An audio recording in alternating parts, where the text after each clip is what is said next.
Boa tarde, Berta Vepo, com o quadro Direito e Família para vocês. Boa tarde, Helena. Boa tarde, Renato. Hoje o quadro Direito e Família está num formato diferente. Nós estamos aqui com a doutora Ana Carolina Madaleno, terapeuta, advogada. Nós vamos falar sobre o emocional no divórcio, no pré, no durante e no pós. É um assunto de interesse de muitas pessoas, as pessoas que estão passando por isso sabem o quanto é importante a gente manter a nossa saúde mental. Isso faz diferença para o momento do divórcio, para o momento processual. Nós, advogados, muitas vezes percebemos o quanto os clientes estão abalados, o quanto isso interfere no nosso trabalho também. Então, hoje vem uma série de informações completa sobre esse assunto e eu trouxe aqui uma pessoa que eu admiro muito, fala de relações humanas como ninguém, como poucos. Então, doutora Ana Carolina, se apresente, vamos aqui falar de um assunto de interesse coletivo, muito comum. Dá uma pausinha pra gente. Primeiro, é um prazer estar aqui, né, e falar sobre esse assunto que eu gosto tanto. Nos meus anos de advocacia, só de advocacia, eu olhava muito para isso, para esse emocional das pessoas, porque não adianta só o processo. A gente não tem como manter só olhando para o processo, né? São vidas. E na área de família, principalmente no divórcio, são sonhos que são desfeitos, são histórias familiares, são famílias que são desfeitas, e a gente tem como amenizar isso, né? Então, agora eu foco muito mais nesse subjetivo do divórcio, que é para mim, encantador, porque as pessoas têm que se fortalecer para passar por um divórcio, né? Não é só contratar um advogado e deixar que aquilo tome o rumo, né? E na verdade, né, só complementando, doutora Ana Carolina, o divórcio é feito com pessoas e as pessoas estão em todas as relações, seja no trabalho, seja na vida pessoal, seja nas amizades. Então, assim, os relacionamentos são pessoas, né? E nossa área, no nosso ramo, que é o direito de família, em especial, é feito por pessoas, as relações são compostas de pessoas e quando esse relacionamento não dá certo, chega aos advogados, mas antes existe todo um caminho, né? Existem muitos momentos antes que não se fala muito, mas eu queria que nós começássemos lá do princípio, né? Então, a expectativa do conhecimento, das relações, o quanto isso interfere, o quanto as nossas experiências pessoais também fazem parte dos relacionamentos. Eu sei que tu aprofunda muito esse estudo, eu tenho profunda admiração pelo teu estudo, tento aplicar na advocacia do dia a dia, porque isso faz toda a diferença. Então, fala um pouquinho pra gente de como é que funciona aquele momento de conhecimento, de expectativa, né? De quanto a gente se decepciona por criar expectativas, o quanto isso é comum nas relações humanas. Então, dá uma palhinha pra gente sobre como é que você vê isso. Então, a gente fala de o casamento. O que é a relação? A gente acha que a relação é de duas pessoas, é entre duas pessoas, mas não. É entre duas pessoas, é entre duas famílias, é entre duas culturas, entre uma sociedade inteira, né? Então tem o nosso tempo, o contexto onde a gente vive, e se a gente for pensar na nossa sociedade, né? Até pouquíssimo tempo atrás, as mulheres cuidavam dos filhos, os homens cuidavam do dinheiro, né? E isso, por mais que a gente não perpetue mais isso, né, faça ali no dia a dia, tente mudar, e a mulher trabalha, a mulher sai de casa, o marido cuida dos filhos, mas isso tá enraizado na gente, tá na nossa cultura, né? Então, e mesmo com essa mudança cultural, né, de que a mulher ganhou seu espaço no mercado de trabalho, a mulher vem ganhando espaço, ainda que desigual ou em proporções diferentes, mas assim, a mulher está no mercado de trabalho, isso inclusive já é considerado para os julgamentos de hoje em dia. É diferente, né? A cobrança sobre a mulher ainda permanece. E a própria mulher, né, mesmo sem perceber, ela se cobra. Ou ela se culpa, ou ela se cobra, ou os dois. Então se cobra, a mulher era vista pelo que ela fazia para os filhos, né? Se os filhos eram bem educados, se os filhos se davam bem na vida, a mulher fez o que ela podia fazer.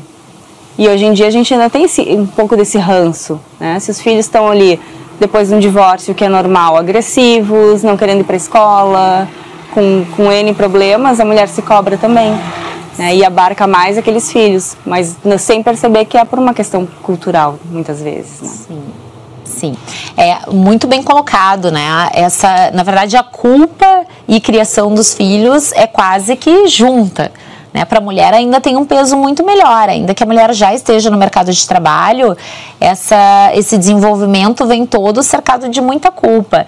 E a questão do estar no mercado de trabalho também refletiu muito nas relações familiares, né, nos casamentos, nas uniões estáveis, porque a mulher se tornou independente. A mulher hoje talvez não aceite tanto quanto aceitava antigamente, em que ela dependia financeiramente do marido.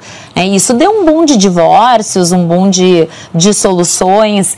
Então, isso também veio a mudar muito a sociedade. E é uma questão conflitante, né? Porque ao mesmo tempo que a mulher se coloca no mercado, não aceita mais isso internamente e muitas vezes inconscientemente, ela ainda acha que tem que ser assim, né? Ela se cobra de tem que dar conta de tudo, tem que ser a Mulher Maravilha e não percebe que pode delegar tarefas, né? Que tem que sim deixar para aquele marido, para aquela pessoa que ela convive, algumas tarefas que antes eram das mulheres, né? Perfeito. E Ana Carolina, eu queria ouvir de ti. Nós hoje também temos uma cobrança dos homens participando da criação dos filhos. Talvez não na expectativa das mulheres, mas também ativamente participando em todas as atividades, em todas as tarefas que envolvem os filhos. Então eu queria saber, isso às vezes gera a frustração e o fim do casamento, a frustração em relação à pessoa, a expectativa, em quem deve fazer o quê. Às vezes eu até me questiono, será que antes, quando era convencionado, os homens trabalhavam e as mulheres cuidavam dos filhos? Não era um formato mais fácil, né? Porque hoje todos fazem tudo e às vezes a divisão não fica clara. E aí surgem os problemas. Antes eram papéis muito definidos, né? E como eu disse, a gente traz esse ranço, a gente traz isso no inconsciente, porque é muito cultural, é muito do nosso sistema cultural. Então as mulheres às vezes querem delegar, querem deixar com os maridos, com os pais, mas a sociedade cobra, tá largando o filho, a mulher que deixa o filho com o pai e sai com as amigas, por exemplo, é falada, né? Tem toda essa questão cultural, assim. Então esses problemas são muito comuns durante a relação, né? Mas eu queria falar aqui que antes dessa relação chegar ao advogado, existem soluções também durante o casamento, justamente para que essas questões se definem, se redimensionem, se acertem, né? Quando chega o advogado, normalmente já está terminado o casamento, mas também existem soluções no decorrer, no durante, né? Para que não seja terminada essa expectativa, mas para que seja transformada, adequada àquela pessoa a que realmente nós estamos do lado, não a nossa espera por aquela pessoa, né? Então, só para nós terminarmos aqui, doutora Ana Carolina, a questão da expectativa e do pré-divórcio, né? Não é uma questão definitiva e tem soluções durante os relacionamentos para que isso se ajuste, de acordo com as experiências, de acordo com o que a gente espera do outro, com as vivências pessoais, valores pessoais, né? Não necessariamente precisa terminar já que não atendeu a nossa expectativa. Então, tem alguma sugestão, tem alguma coisa para que as pessoas que estejam percebendo esse momento possam fazer para que não chegue no divórcio? Tem sim, né? Quando a gente entra numa relação, o que a gente espera? A gente espera que a relação perdure, que seja bom para ambos. Ninguém entra numa relação esperando, né, se vingar do outro, esperando que algo aconteça. A gente quer entrar numa relação para se sentir bem, para somar. E muitas vezes a gente entra numa relação com aquilo que a gente idealiza do outro, né? Que nem um projetor de cinema, com aquilo que a gente projeta naquela tela. Aquela tela é o outro. Então, muitas vezes a gente vê no escritório e consultório mulheres tendo que se adaptar ao que elas acham que o marido, ou que hoje em dia, né, as mulheres querem daquela pessoa. Então, ela imagina o que o outro quer dela, como ela seria atrativa para o outro, Então, doutora Ana Carolina, crises são normais durante o casamento, né? Nós sabemos que o nascimento dos filhos modifica o formato familiar, que o morar junto geram outras questões que também interferem nas relações humanas. Então, eu gostaria de saber se as crises são comuns durante o casamento ou se vem a crise já é o indicativo de que o casamento está no fim. Eu queria que você falasse um pouquinho sobre isso pra gente. Como eu falei lá no início, a gente acha que o casamento é entre duas pessoas só, né? Então tudo que aquele outro faz no casamento, na relação, é pessoal. E muitas vezes não é, né? Tem as crises naturais do ciclo da vida ali, o morar junto, né, que são é um conflito entre a autonomia, o individualismo que a pessoa quer e é necessário, e a cumplicidade, né, o quanto ela pode estar em relação. Então, é difícil a gente dosar isso, né, porque foi difícil lá na nossa infância também, é uma etapa natural do crescimento. Então, a gente está sempre nesse conflito constante. Quando eu posso ser só eu e quando eu posso, o quanto eu tenho que ceder para estar numa relação, né? Então a gente olha para isso.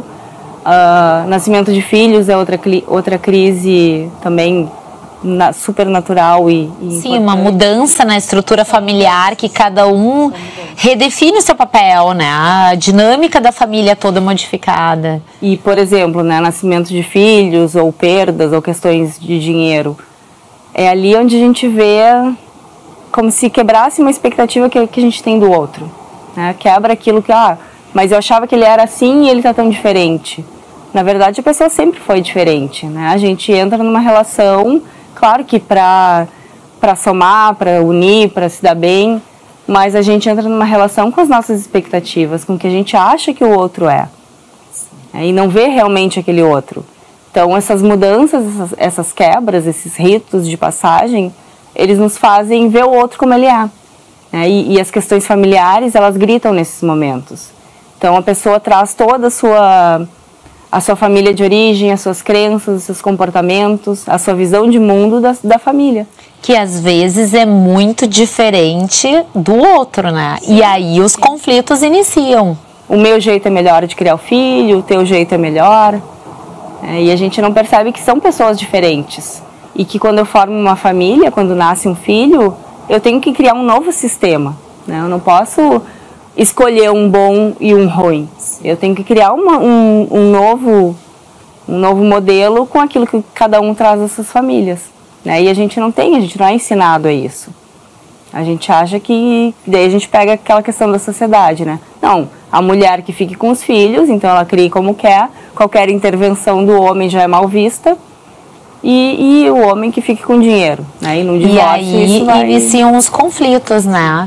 Mas então, Ana Carolina, nós temos aí o princípio do conflito, que às vezes vem questões familiares e questões de valores e a dinâmica familiar dos dois, né, que entram em diferentes posições e que cada um tem uma crença diferente.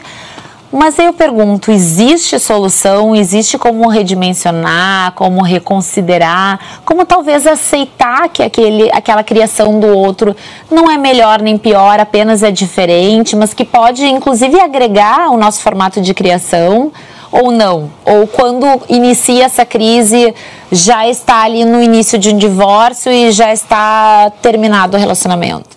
Eu sou da opinião que quando a gente quer, sempre tem uma solução. Então, o que a gente pode fazer? Tem esses momentos de crise naturais, né, e tem outras crises também, mas a gente tem que primeiro se olhar, né? O que eu trago da minha família, o que o outro pode trazer da família dele, às vezes histórias difíceis, né? Por exemplo, eu tive um cliente que a mãe abandonou, então é como se ele levasse aquele relacionamento com a mãe dele para todas as relações com as mulheres. Então ele sempre tinha um receio de ser abandonado, então ele já abandonava antes. Então quando eu olho para minha história, quem sou eu, né? Qual é o meu contexto, fica mais fácil. Eu posso perceber que talvez o comportamento do outro e o meu mesmo não seja porque eu quero fazer mal para o outro, né? Como eu disse, a gente entra numa relação querendo bem, querendo somar, querendo viver bem. A gente não entra querendo estragar a vida do outro. Muito bem colocado. E aí entra aquela questão de quantos nossos traumas influenciam a nossa postura e o nosso modo de relação com as outras pessoas.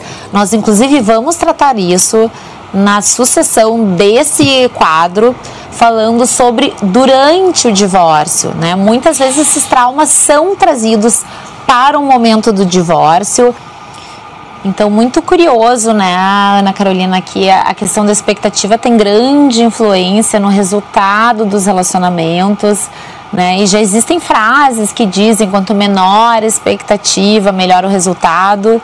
Isso é verdade também para as relações humanas. A verdade é que nós não temos como nos afastar totalmente da expectativa, porque estão envolvidas questões pessoais e nossos sonhos. Então, sempre que existe um relacionamento, que existe um trabalho, que existe um casamento, vai existir a expectativa, ela está presente em tudo na nossa vida, né? Mas o importante, eu acho, que é a gente saber diferenciar se nós estamos num momento de crise e que ainda existe também a solução, ou se nós estamos já num momento de esgotamento e que aquele relacionamento já se tentaram soluções que não tiveram resultados e que talvez não existam mais expectativas com relação às melhoras para aquele relacionamento, e que aí sim a busca é por um divórcio, enfim, pelo fim daquela relação e talvez uma vida nova, uma pessoa nova que venha agregar os valores e as nossas reais e pessoais expectativas. E quando a gente fala nisso, a gente percebe que as pessoas, né, mantêm essa expectativa alta, e isso leva a dois caminhos, né? Ou eu fico tentando modificar o outro para que ele seja como lá no início, né? Digo, a pessoa mudou. A pessoa sempre foi aquilo, né? A gente é que entrou com expectativas de que fosse outra pessoa, de que fosse aquele ser idealizado. Ou eu tento modificar, ou a pessoa tenta se encaixar, né? Vai cedendo da sua individualidade para agradar aquele outro. E isso vai ter implicações bem graves num rompimento, num futuro divórcio. Então, no próximo programa, nós vamos falar sobre esse momento do divórcio, em que as pessoas, já esgotadas as tentativas, decidiram pelo fim do casamento, pelo fim da união estável. Acompanhem às terças-feiras, a partir das 15 horas, aqui na Masper TV. Muito obrigada, Berta. Semana que vem tem mais.